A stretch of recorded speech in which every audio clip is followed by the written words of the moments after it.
구약성경 창세기 1장 31절에서 2장 1절까지 말씀. 본문 말씀을 읽을 때 오늘 우리에게 말씀하시는 주의 음성을 들으시기 바랍니다. 하나님이 지어진 그 모든 것을 보시니 보시기에 심히 좋았더라. 저녁이 되고 아침이 되니 이는 6째 날이니라.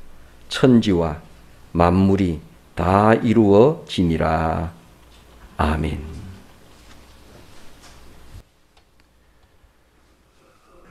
5월달이 되니까 야외 예배가 생각이 납니다.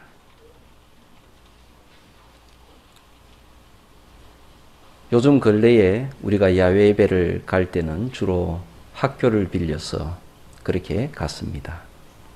그런데 우리보다도 앞선 세대에서 제가 어릴 때 교회에서 야외 예배를 가게 되면 주로 자연 속으로 들어갔습니다. 그때만 해도 거기에서 여러 가지 활동을 하는 데에는 전혀 어려움이 없었으니까요. 야외 예배를 간다는 것은 항상 우리가 예배를 드리던 예배당을 떠나서 다른 곳으로 가서 예배를 드린다는 겁니다. 우리가 항상 살고 있는 이 사회, 이것을 가리켜서 역사적 현장이라 그렇게 말을 합니다. 우리는 살고 있던 역사적 현장을 떠나서 하나님께서 지으신 창조의 세계 속으로 들어가는 겁니다. 이동을 하는 거죠. 이것은 참 우리에게 여러 가지 생각을 하게 만듭니다. 우리가 역사의 현장을 떠난다라는 것은 우리가 더 이상 역사의 현장 속에서 가지고 있던 그 생각에 얽매이지 않고 그 생각을 잠시라도 벗을 수 있다. 그런 말입니다. 어느 때부터인가 사람들은 자기 자신을 삶에 대한 주체로 확신을 하게 되었습니다. 삶에 대한 주체. 주체라는 것은 다른 말로 주인이라는 말이죠. 삶에 대한 주인은 나다 하는 것입니다. 그리고 나 외에 다른 모든 것은 객체이다. 대상이라는 거죠. 대상으로 그렇게 바라봅니다. 대상이라는 말은 나와 같은 주체가 아니다라는 뜻입니다. 우리들은 이 역사 속에서 우리가 살아가는 이 삶의 현장에서는 항상 모든 것을 대상으로 생각을 합니다. 대상이 되니까 저것이 주인인, 주체인 나에게 이익이 되는가, 손해가 되는가. 저걸 어떻게 이용을 하게 되면 나에게 이익이 될 수 있을까? 그렇게 생각을 합니다. 그래서 그것을 잘 알고 활용을 잘하는 사람은 참 똑똑한 사람이다. 그렇게 말을 하는 것이 역사적 현장에서 모든 것을 대하는 그런 방법입니다. 우리들은 이 역사적 현장에 있을 때 대체적으로 보게 되면 주로 시장을 갑니다. 시장에 가는 목적은 무언가를 나에게 필요한 것을 구입하러 가는 겁니다. 그래서 그 시장에 가서 대상들을 만납니다. 고등어도 만나고 시금치도 보고 그리고 또 닭도 이렇게 보고 그렇게 하면서 이 대상들, 그 물건들을 나에게 필요한 대로, 주체인 나에게 필요한 대로 그것을 이렇게 내가 돈을 주고 구매를 하는 것입니다. 그것은 하나의 내 삶을 위해서 필요한 대상들인 거예요. 그리고 역사적 현장에서는 그것이 당연합니다. 그리고 어느 틈인가, 물론 과거에도 그래왔지만은 우리들은 그 모든 대상들을 돈의 가치로 환산해서 생각을 합니다. 그래서 시금치는 한 단에 얼마이다. 뭐 또 다른 닭은 한 마리에 얼마이다. 이렇게 하면서 그런 것을 대상으로 생각을 하는 거죠. 그래서 나에게 필요하면 내 돈을 주고 그것을 사고, 나에게 필요하지 않으면 그것을 사지 않는 것입니다. 이런 생각이 많이 깊어지고 그리 하게 되면 심지어 사람을 만나게 될 때에도 나는 나의 주체로서, 내 주체로서의 나 중심으로 사람을 대하게 됩니다. 사람을 볼 때 저 사람은 나에게 필요한 사람인가? 나에게 도움이 될 사람인가? 아닌가? 그걸 우선적으로 생각하고 판단하면서 그 사람을 대합니다. 나에게 도움이 없는 사람은 나에게 가치가 없는 사람이에요. 그런데 상대방은 또 그렇게 생각을 안 합니다. 상대방도 마찬가지로 자기를 주체로 생각을 하고 다른 사람을 객체로 생각을 합니다. 나와 똑같은 주체자이다 라는 생각을 할 수 있는 사람은 그렇게 흔하지 않습니다. 저 사람도 나하고 똑같은 주체자이다 이렇게 생각을 하게 되면 그 사람과 나를 동등하게 보게 될 것입니다. 그 사람이 나에게 마음에 안 든다 그래서 그 사람이 훌륭하지 않은 것은 아닙니다. 나하고 뜻이 다르다 그래서 그 사람이 나쁜 사람인 것은 아닙니다.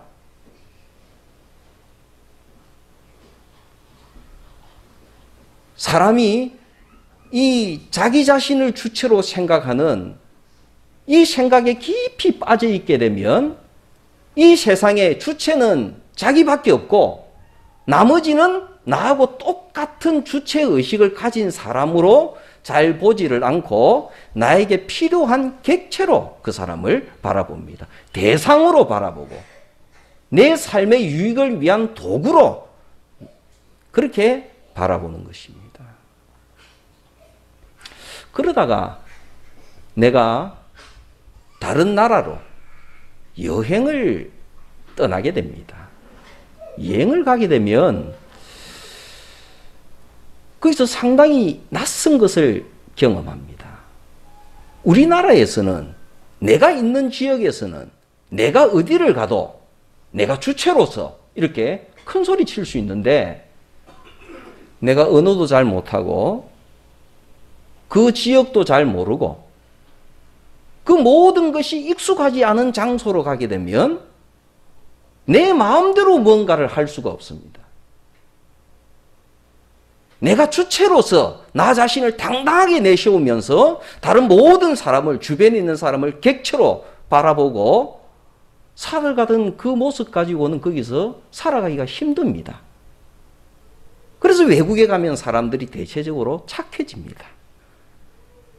말을 잘 들어요. 상대방의 눈치를 좀 많이 봅니다. 그래서 그 외국인의 눈치를 많이 봐요. 그리고 외국인이 뭐라 말하면 막 그냥 이렇게 애교 섞인 목소리로 그냥 감사하다 그러고 좋다 그러고 훌륭하다 그러고 막 이렇게 그 상대방을 맞춰줘 가면서 외국 생활을 하게 되는 경우를 봅니다. 그럴 때는 상대방을 주체로 인정을 하는 거예요. 상대방을 주체로 인정을 하니까 내가 낮아져서 그 사람을 나와 똑같은 주체로 인정을 하면서 그 사람을 존중하는 겁니다. 그 사람의 말을 알아들으려고 노력을 하고 그 사람이 무슨 말을 하는지 귀 기울여서 들으려고 노력을 하고 그렇게 하면서 그 생활을 하는 것입니다.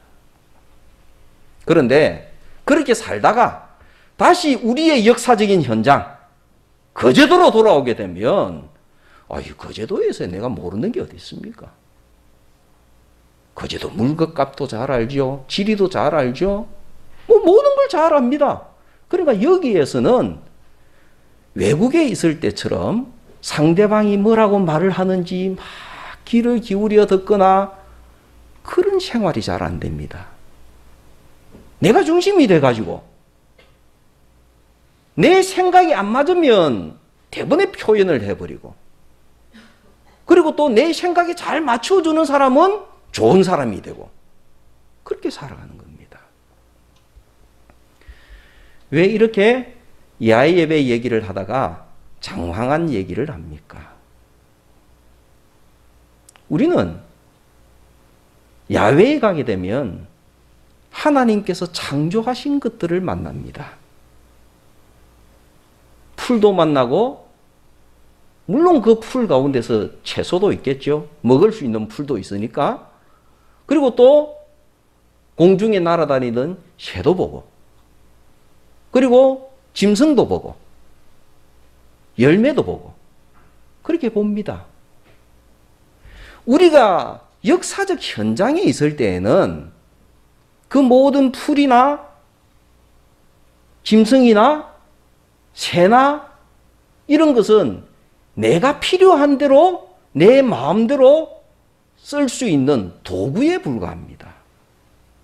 돈으로 환산될 수 있는 저거는 얼마짜리 내가 필요하면 사고 내 마음대로 할 수 있는 것들이에요. 이게 역사적인 현장에서 우리가 하나님의 창조된 피조물들을 대하는 방법입니다. 그러면 왜 교회는 가끔 가다가 야외 예배를 갑니까? 그 생각을 잠시 멈추자는 거예요. 내 중심적 생각을 멈추자는 거예요. 나 외의 모든 것을 객체로 보고 도구로 보는 이 생각을 멈추자는 거예요. 얼마짜리에서 벗어나자는 거예요. 그래서 자연 속으로 들어갑니다. 숲으로 들어갑니다. 숲으로 들어가게 되면 거기에서 우리는 풀을 만나고 나무를 만나고 새를 만납니다. 짐승을 만나요. 그런데 숲에서 만나는 짐승은 역사의 현장을 떠나고 나면 얼마짜리로 우리에게 다가오지 않습니다. 특히 이 숲속으로 혼자 깊숙이 들어가게 되면 역사의 현장에서는 내가 그 모든 피조물들을 보고 내가 중심이 돼서 이렇게 얘기를 하고 사고 접근을 하고 내 마음대로 이렇게 다루었다 그러면 숲으로 들어가게 되면 내 마음대로 하던 그 마음이 사라집니다. 그리고는 어느 틈인가 거기에서 들리는 소리를 듣기를 시작합니다. 500원짜리 참새 한 마리가 아름다운 노래를 지저귀는 그런 하나님의 창조물로 나에게 보이기를 시작합니다. 채소한다니 정말 싱싱하고 푸릇푸릇하고 오묘한 식물로 나에게 보여지기를 시작합니다. 그리고 자연의 소리들을 내가 듣게 됩니다. 역사 현장에서는 내가 말을 막 하면서 살았는데 자연으로 들어가게 되면 내가 말하는 입장에서 말을 듣는 사람으로 변하게 됩니다. 그래서 이것은 단순한 물건이 아니고 단순한 도구가 아니고 살아있는 생명체요. 나와 동등한 생명체라는 것을 느끼게 됩니다. 나는 작아지고 숲이 들려주는 소리를 듣게 됩니다. 그리고는 그걸 통해서 경외감을 느끼게 됩니다. 신비로움을 느끼게 됩니다. 야, 어떻게 이 풀 한 송이, 꽃 한 송이가 어떻게 이렇게 신비롭게 예쁠 수가 있겠는가? 솔로몬이 아무리 많은 재산이 있다 그래도 그 재산을 다 팔아서 이 꽃 하나를 만들 수 있을까?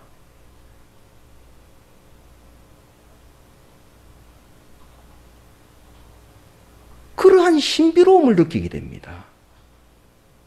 어떻게 이 꽃은 계절에 맞춰서 때가 되면 열매를 맺고 또 때가 되면 죽은 듯이 하다가 또 어떻게 죽은 듯이 있다가 땅 속에서 그 흙을 뚫고 어떻게 나올 수가 있을까? 길을 걸어가다가 숲길에서 새 깃털을 하나 줍는다고 생각을 해보십시다. 그리고는 이 깃털을 가만히 들여다봅니다.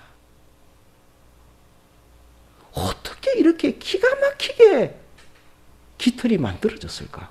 하나하나 뜯어보게 되면 너무너무 섬세합니다.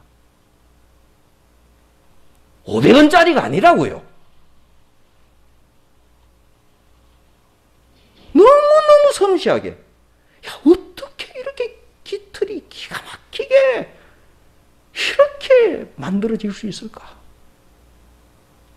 그래서 경탄을 하게 됩니다. 놀라움을 느끼게 돼요.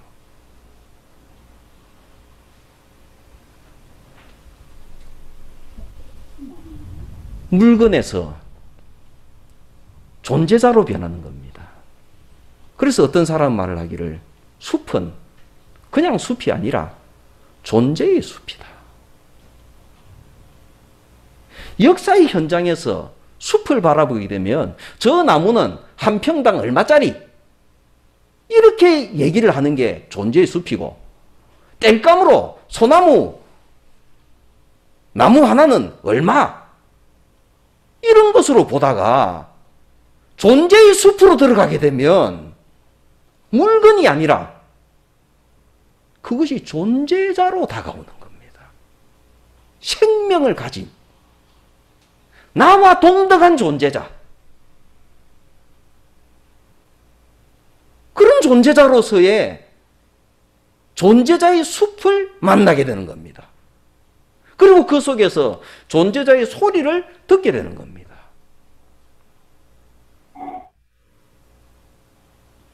그럴 때 입에서 뭐가 나오겠습니까? 참 아름다워라 주님의 세계는. 그럴 때 찬송이 나오는 겁니다. 그럴 때 하나님을 찬양하는 겁니다.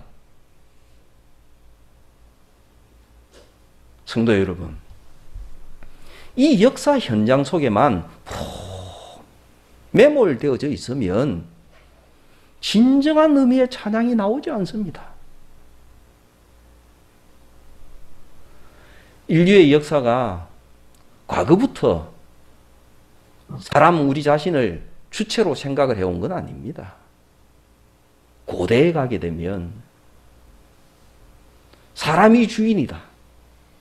사람이 모든 것을 내 마음대로 해도 되는 주인이다.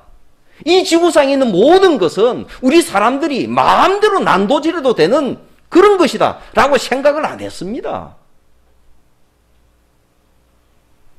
사냥을 가더라도 필요한 것만 사냥을 합니다. 채집을 해오더라도 필요한 것만 합니다. 더 많이 할 수 있는 모든 것을 다 잡아와서 그렇게 그렇게 살지 않습니다.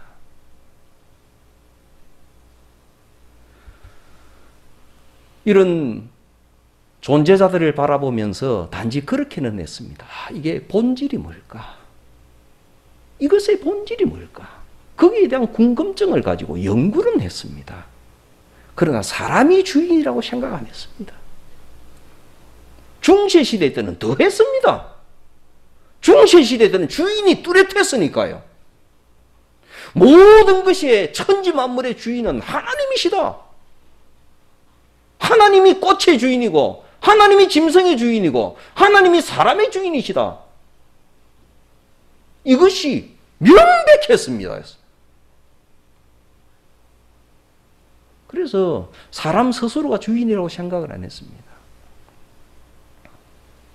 그러나 계몽주의 시대가 되고 근대가 시작이 되면서 사람들은 사람이 주체구나 하는 생각을 가지게 되었습니다. 사람이 주인이구나. 사람이 이 지구상의 주인이구나. 그러니까 주인 마음대로 개발하고 싶으면 개발하고, 물고기들, 바다에 있는 물고기들도 사람이 주인이니까 잡고 싶은 만큼 실컷 잡고, 잡다가 안 되니까 이제는 내 마음대로, 이번에 유럽 같은 경우를 보면 그러지 않습니까? 밍크 수십만 마리 키우다가 주인이 이것은 이제는 버려야 되겠다 생각 때문에 수십만 마리를 매몰하고, 아마존에 있는 그 넓은 숲도 그걸 전부 깎아내서 농업화시켜야 되겠다 생각되면 밀림도 그냥 밀어버리는 거고, 주인이 되니까 마음대로 하는 거예요.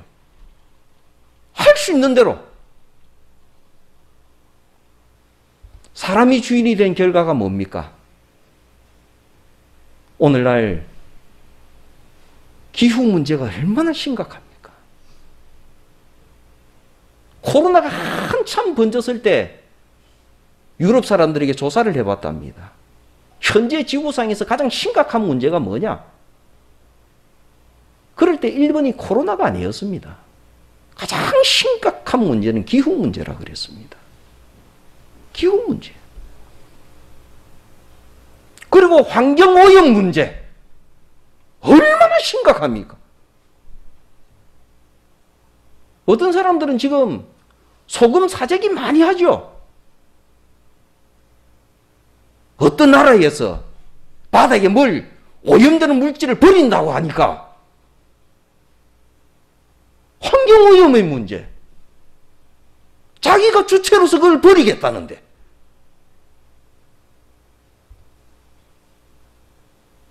심각한 문제가 얼마나 많습니까? 우리는 가끔 가다가 숲으로 들어가야 됩니다. 역사의 현장을 떠나서 숲으로 들어가야 됩니다. 존재의 숲으로 들어가야 됩니다. 물건으로 가득 차 있는, 땔감으로 가득 차 있는 숲풀이 아니라 하나님께서 창조하신 그 존재자들로 충만한 숲으로 들어가야 됩니다. 그리고 그곳에서 하나님께서 지으신 존재자들의 소리를 들어야 됩니다. 내 소리를 줄이고 말하지 말고 존재자의 소리를 들어야 됩니다. 바람 소리, 물 소리, 새 소리, 짐승의 소리, 나뭇잎이 살랑거리는 소리, 꽃에서 나는 향기, 존재의 소리를 들어야 됩니다.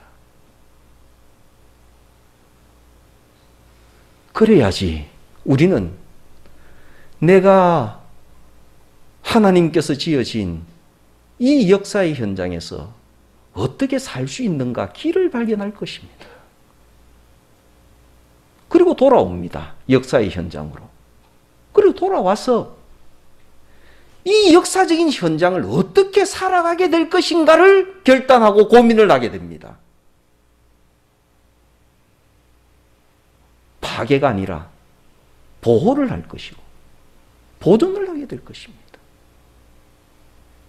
필요 이상의 음식물을 만들어서 버리는 사람이 아니라 필요한 만큼 섭취를 하는 그런 사람으로 변해갈 겁니다.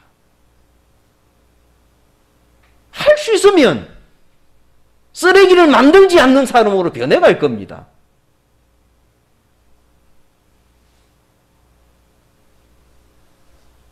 오늘 우리 지구상의 문제가 뭡니까?